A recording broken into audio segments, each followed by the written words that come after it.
cemerlang. Namun sebelum saya berbagi kebenaran firman Tuhan, saya ingin berbagi satu cerita Bapak Ibu. Ada seorang yang menjual ikan. Suatu ketika dia singgah di rumah seorang kepala desa. Lalu kepala desa ini bertanya sama penjual ikan. Dia tanya begini, "Adek, kamu jual ikan sudah berapa tahun lamanya?" Penjual ikan ini berkata, "Oh, saya sudah 5 tahun, Pak." Nah, ini motor dan box yang kamu gunakan, apakah ini milik kamu sendiri atau milik orang lain? Penjual ikan itu bilang, "Oh, bukan saya punya, tapi milik orang lain. Saya hanya sekedar menjual saja." Kepala desa bilang begini, "Aduh, kamu sudah 5 tahun jual ikan, tapi kamu belum bisa beli box sendiri dan motor sendiri ya?" Lalu penjual ikan ini bilang begini, "Iya Bapak, saya belum bisa membeli sendiri." Lalu ini penjual ikan ini kembali bertanya sama Bapak desa, "Bapak desa, boleh saya tanya?" Bapak ini penjual ikan bilang begini. Ini Bapak desa bilang begini, "Oke, boleh. Kau tanya apa silakan." "Bapak desa ini sudah berapa periode ya?" Bapak desa bilang begini, "Sudah 2 periode." "Wah, cukup lama ya Pak?" "Iya, cukup lama." "Apakah ini desa ini adalah milik Bapak atau milik pemerintah?" Tentunya kan milik pemerintah dong, saya kan cuma sebagai kepala desa saja." Lalu ini penjual ikan bilang begini, "Wah, 2 periode ini semestinya Bapak ini sudah punya desa sendiri ya. Masa Bapak desa hanya tukang pimpin saja atau punya desa sendiri?" Jadi saudara, firman Tuhan bilang begini dalam kitab Ibrani, kalau dilihat dari sudut waktu, semestinya kamu sudah menjadi pengajar. Karena sudah sekian lamanya kamu menjadi orang Kristen, menjadi pengikut Allah. Tapi ternyata sampai dengan saat ini, waktu saya melihat dan mengamati segala apa yang kamu lakukan, ternyata kamu ini mestinya harus dikasih susu. Makanan keraslah yang semestinya kamu harus terima, tapi ternyata kamu harus menikmati makanan yang lunak. Ini berarti bahwa kamu tidak ada perkembangan. Dari waktu ke waktu kamu tetap demikian saja. Nah, Bapak Ibu Saudara-saudara, siapa di sini yang sudah 10 tahun menjadi orang Kristen? Ya, yang di bawah 5 tahun tolong angkat tangan. Di bawah 5 tahun saja dia jadi orang Kristen. Saya lihat semua kita ini bahkan lahir sudah jadi Kristen. Sampai nama kita juga diberi nama Kristen karena waktu kita lahir sudah jadi Kristen. Tapi ternyata sudah ada yang 10 tahun, 15 tahun, 20 tahun, bahkan 30 tahun menjadi orang Kristen. Kalau iman kita tetap seperti itu, berarti kita adalah orang Kristen yang masih bayi. Kristen yang masih memerlukan susu. Ya, kalau seandainya kita adalah anak sekolah, katakanlah 2 atau 3 tahun kita ada di pendidikan usia dini, tambah 6 tahun di SD, SMA, SMP dan SMA, sampai pada perguruan tinggi, saudara-saudara ini adalah sarjana-sarjana. Sudah ada yang bergelar master, doktor. Tetapi apakah dalam perjalanan iman saudara dan saya itu ada sesuatu yang berubah atau tidak? Makanya hari ini kita harus bangkit. Amin. Kita harus bangkit dan hadapi masa depan yang cemerlang. Karena sesungguhnya Tuhan telah sediakan masa depan yang penuh pengharapan pada kita sekalian. Hari ini mari kita akan sama-sama baca firman Tuhan yang terdapat di dalam Injil Matius pasal yang ke-28 ayat 1 sampai ayatnya yang ke-10. Ini bercerita bagaimana perempuan-perempuan, yaitu Maria Magdalena dan Maria yang lain, Maria yang dari Yerusalem, Maria yang dari Magdalena, yang dari KKH, dari Pemulu, Maria yang dari ketiga, semua mereka kumpul semua itu. Jadi mereka pergi di sana, Bapak Ibu. Jadi ketika mereka tiba di sana, ternyata mereka tidak menjumpai mayat Yesus. Dan seorang malaikat berkata kepada mereka, ia tidak ada di sini sebab ia telah bangkit. Sebab Yesus telah bangkit. Sebab kuburan itu bukan tempatnya. Sebab Yesus adalah pribadi yang berkuasa atas kematian, sehingga kematian tidak dapat mengalahkan dia. Ada 3 hal yang harus kita pelajari bersama hari ini. Yang pertama, saudara, kita harus bangkit dan meraih kemenangan itu. Yesus adalah teladan bagi kita. Yesus adalah pribadi sebagai pembuka jalan bagi kita, di mana dia sudah mengalahkan kematian itu dan dia menang. Dan kebangkitan Tuhan Yesus itu bukanlah sebuah berita dadakan, tetapi jauh sebelumnya Tuhan Yesus disampaikan kepada para murid-muridnya. Kalau Bapak Mama yang akan baca ya, waktu Tuhan Yesus menyampaikan tentang kematiannya, 3 kali Tuhan sampaikan bahwa dia akan mati dan bangkit. Dan pada saat terakhir ketika dia berbicara dengan Rasul Petrus, Tuhan Yesus katakan begini, sekarang kita akan pergi ke Yerusalem, dan di sana anak manusia akan ditangkap dan akan disalibkan. Tapi pada hari yang ketiga dia akan bangkit kembali dari antara orang mati, dan ia akan mendahului kamu ke Galilea. Tuhan sudah sampaikan kepada para murid, kepada pengikut-pengikutnya, tapi ternyata berita itu mereka lupakan. Sehingga pada hari yang ketiga mereka bukan perginya ke Galilea, tapi perginya ke kubur. Semestinya ada anak penopiakan yang ini dan udah tahu nama tundurnya dan mewaya dan parahaya. Pada hari yang ketiga mereka harusnya pergi ke Galilea untuk berjumpa dengan Yesus di sana. Karena Yesus sudah katakan, nanti kamu akan menjumpai saya di Galilea. Tapi ternyata mereka pergi ke kubur. Mereka pergi ke kubur. Artinya bahwa apa yang Tuhan Yesus sampaikan pada mereka, mereka lupa. Mereka tidak percaya.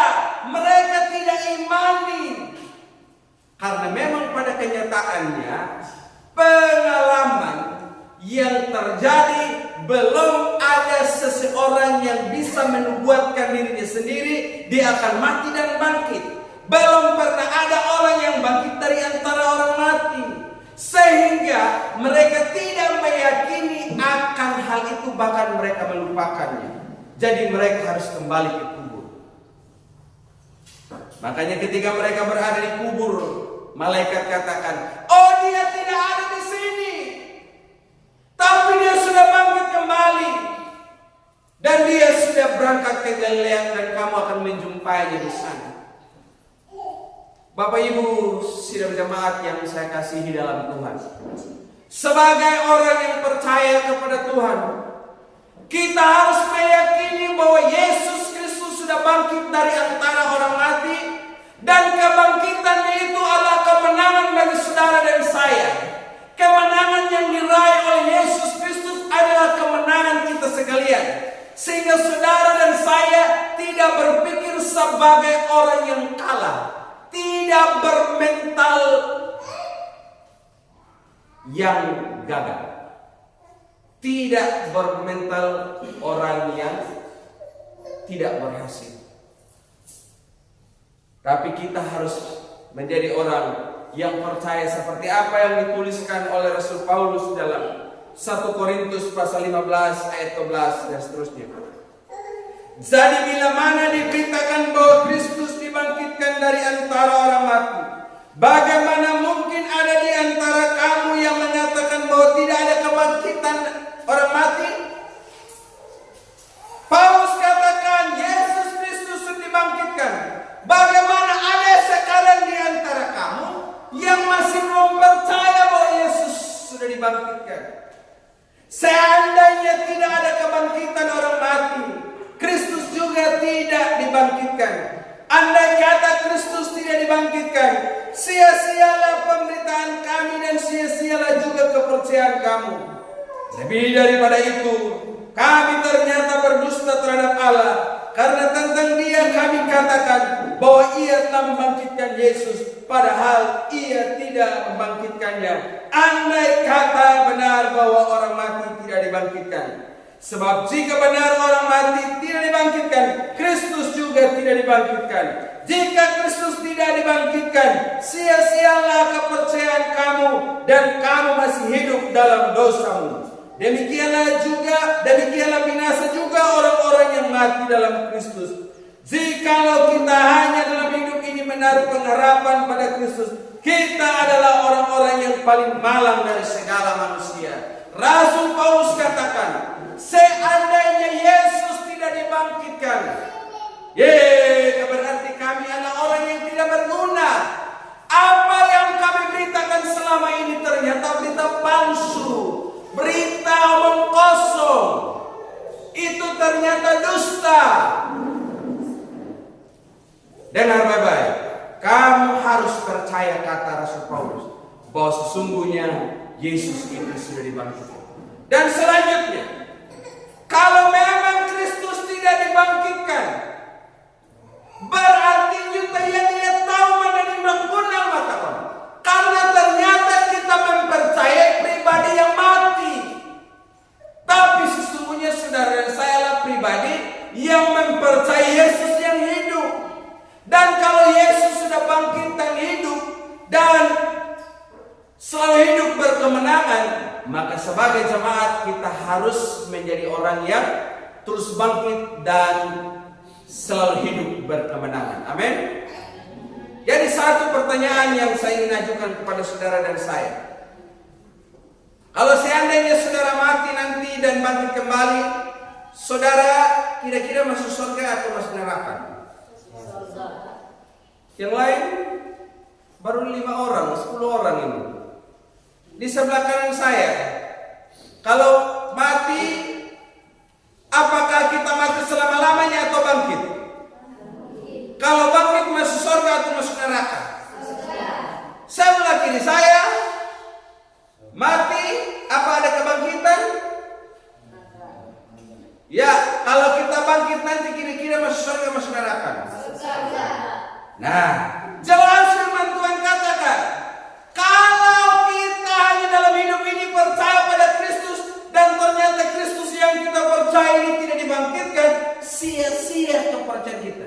Jadi harus yakin Yesus sudah bangkit dari antara orang mati, sudah mengalahkan maut, dia naik ke surga, sediakan tempat bagi saudara dan saya, maka ke sana juga kita akan pergi.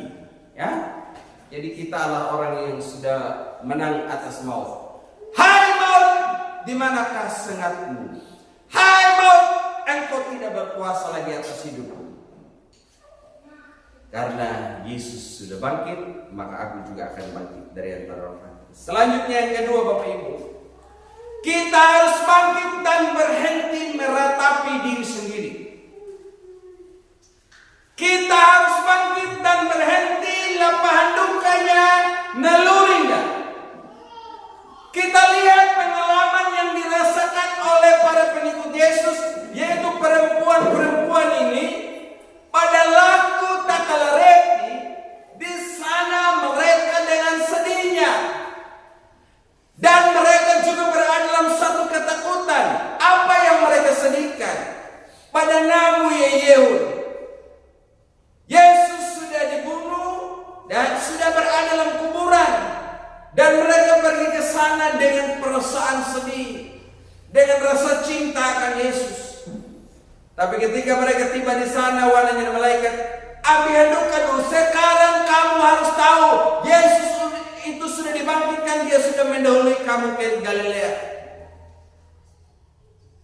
Begitu banyak orang yang tetap berada dalam sebuah keadaan seperti perempuan-perempuan ini.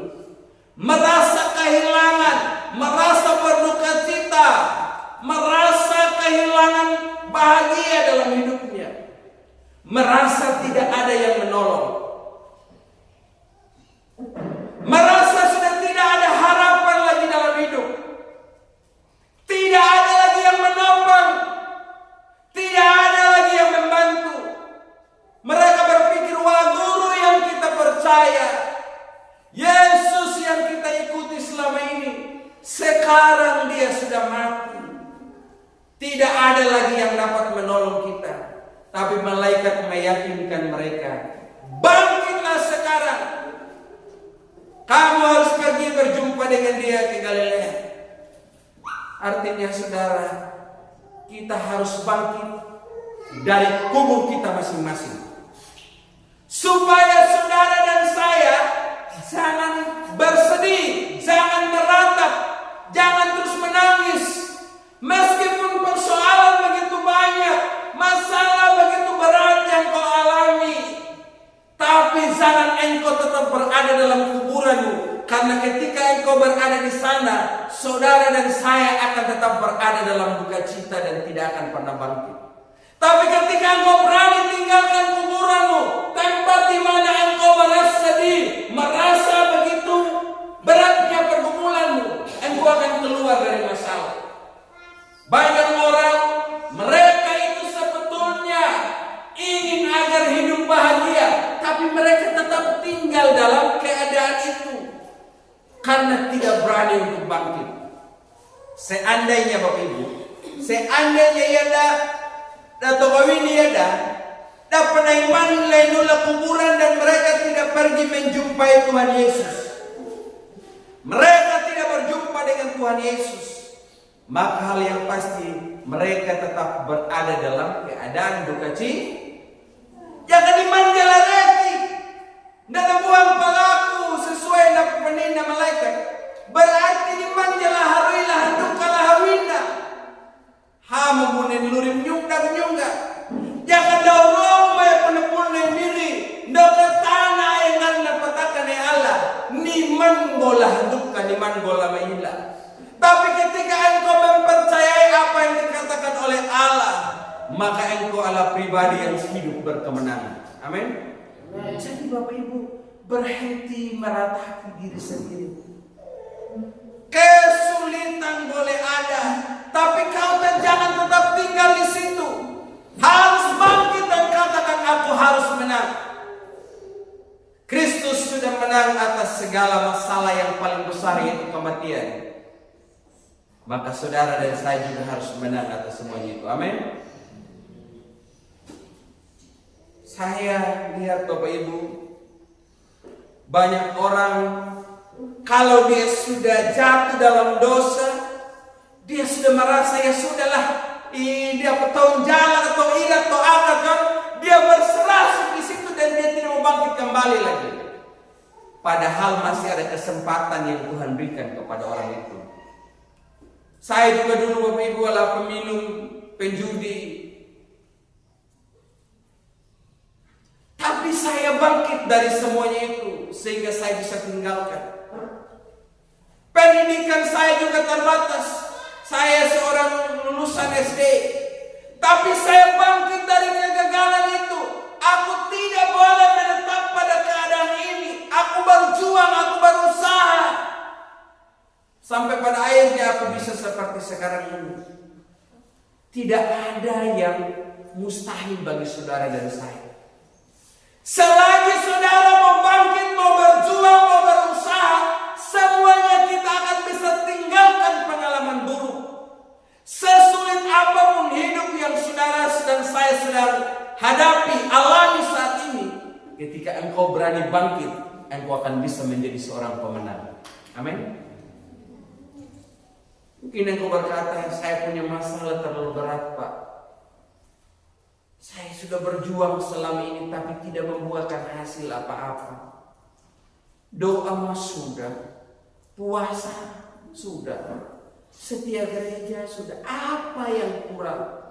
Saya sudah lakukan, tapi belum ada tanda-tanda bahwa saya bisa lepas dari keadaan ini. Nah, kalau saudara hanya berpikir aku harus keluar dari masalah ini, tapi engkau tetap berada di tempat yang sama, engkau tetap, kau mungkin katakan aku jalan Pak, tapi kau jalan di tempat, engkau akan tetap alami kesulitan itu. Bangkit dan pergi, amin. Nah, jadi saudara-saudara, kalau engkau sedang menghadapi masalah di rumah, engkau bangkit dan pergi, tapi jangan engkau pergi tinggalkan suami dan istri, amin. Orang itu bangkit dan pergi. Berarti sekarang harus bangkit jalan. Selamat tinggal kasihku yang tercinta.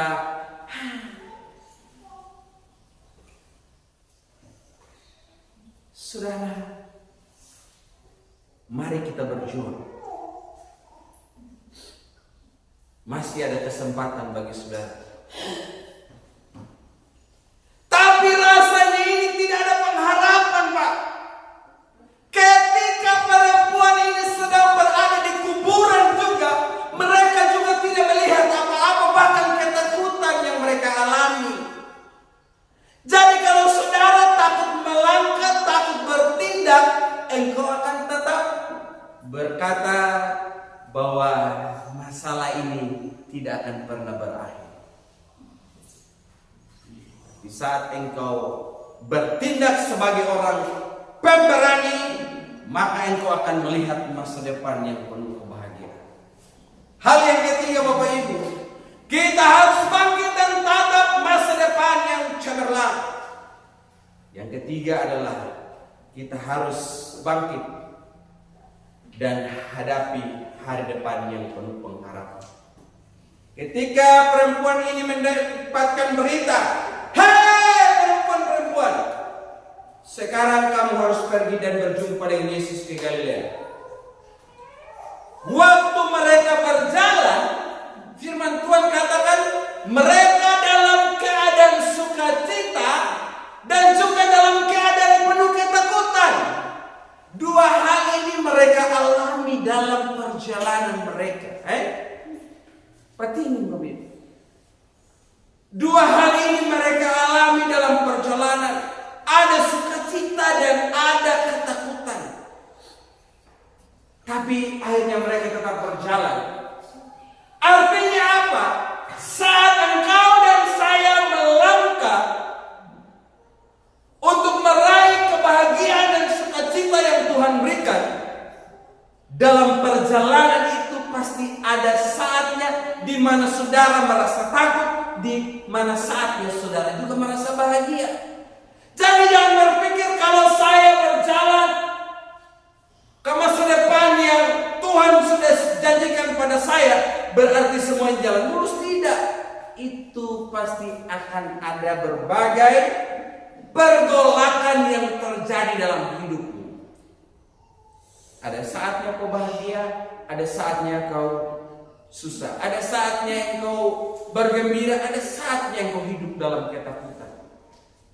Tapi perempuan-perempuan ini mereka tetap berjalan terus dan menjumpai para murid Tuhan Yesus. Ketika mereka tiba di sana, waduh nih, Petrus, tinggalin Han, kom, tolong enggak, kamu murid dia. Ingat kamu? Andreas, Patini, ni bidiweli mama digawai lawareti nemir. Mata kalenu ternyata pada punggah yang na watureti hima na tapuk tanggama bay marlong wada hangar uli ibu yeyeo na padahadang wala protometin padahadang na kono laku kay panija da anak nopia kadawan ngina patinggi hamong bimiya wana jangan kay Petu napikir ya Nah, ini dia kan yang tunggu dulu terwikir. Akhirnya dia pergi, dia jalan. Taka benar apa yang dikatakan oleh perempuan itu, Yesus sudah bangkit. Dan mereka akhirnya berjumpa sendiri juga dengan Tuhan Yesus. Dalam perjalanan itu mereka berjumpa dengan Tuhan Yesus. Mereka menciumkan Yesus dan menyembahnya. Dan Yesus katakan, ingat berita bahagia ini, bahwa kamu sudah melihat aku yang sudah bangkit dari antara orang mati. Jangan kamu sendiri yang alami. Kamu sudah bahagia sekarang. Handang meminyakan ini. Hanggialah awal namanya.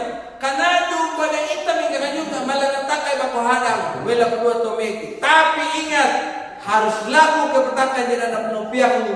Kape kuminjai ulah bahagia hamananyimir. Dan kata petakmu pula Galilea. Saudara, di Galilea itulah mereka berjumpa dengan Tuhan Yesus dengan seluruh pengikut-pengikutnya. Galilea merupakan tempat pilihan Tuhan Yesus untuk bisa berjumpa dengan Yesus, dengan para muridnya. Mengapa harus Galilea? Galilea merupakan tempat di mana Yesus dibesarkan. Dan Galilea juga merupakan tempat di mana Yesus selalu melakukan pelayanan dan mujizatnya. Dan tempat di mana ia biasa berjumpa dengan para muridnya. Di sanalah juga sekarang setelah dia bangkit dari antara orang mati, dia berjumpa kembali dengan mereka. Bapak Ibu Saudara yang saya kasihi dalam Tuhan, hari ini Tuhan Yesus mau berjumpa dengan engkau dan saya. Tuhan katakan, pada tempat di mana sering kita berjumpa, jumpailah aku di sana. Temuilah aku di sana. Ada banyak cara untuk kita bisa berjumpa dengan Allah. Baik secara pribadi maupun juga dalam komunitas seperti ini. Tergantung kita masing-masing. Yang pertama Bapak Ibu, kita bisa berjumpa dengan Allah di saat kita beribadah seperti ini. Makanya Tuhan bilang, ingat jumpai saya di gereja. Amin. Tapi mungkin dalam persekutuanmu secara pribadi, kalau engkau merasa bahwa engkau bisa berjumpa dengan Allah dalam doamu secara pribadi, engkau bisa bangun pagi-pagi atau tengah malam, maka pada waktu itu juga Tuhan katakan padamu, jumpai aku di sana.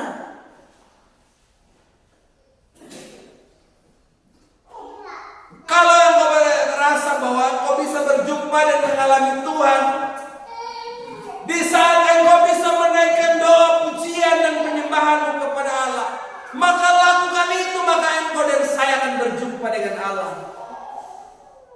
Hari ini Bapak Ibu, mari kita bangkit.